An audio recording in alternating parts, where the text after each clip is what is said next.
Ahoy there, YouTube! We're back again today for more of our Gencon Bonanza Explosion blog coverage. We're here live at Gencon 2017, thanks in part to our amazing sponsors and amazing Kickstarter backers, including Bleem Games, who has Dark Mages coming a little bit later this year, Tasty Minstrel Games, who sponsors everything we do, and then Medieval Lords, who has Black Souls coming to Kickstarter later this year. Be sure to click on the diddly-doo down below, give them some love. Right now, we're at the Indie Board and Cards booth, here with Nick, and we're about to learn about their new game, Witching Hour. So what is Witching Hour, Nick?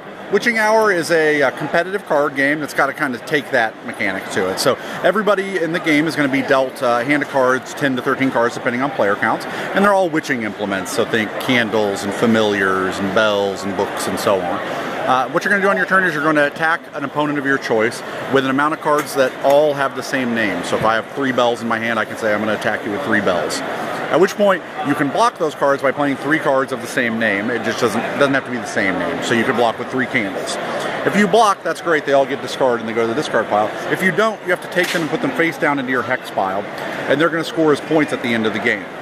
The more cards you have of a certain type, the more points you're going to score, and the way that they scale up depends on what kind of card it is.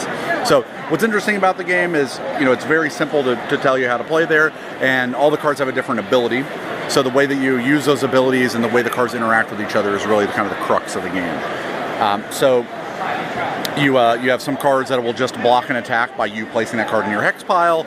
You have other cards that you can place into your hex pile to dig a card out of the discard pile and put it into your hand, and so on. The game plays very quickly. You play 3 hands.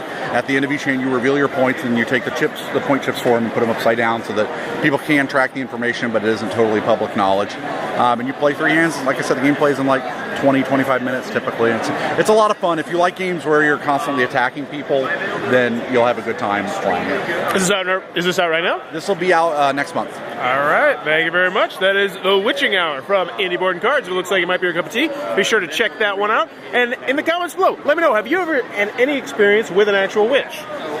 No. I dated a woman who was Wiccan once, so that was pretty wild, learning about that. It was a very interesting subculture. But let me know in the comments below, do you have any experience with anyone who's a witch? And as always, thanks for your time, YouTube.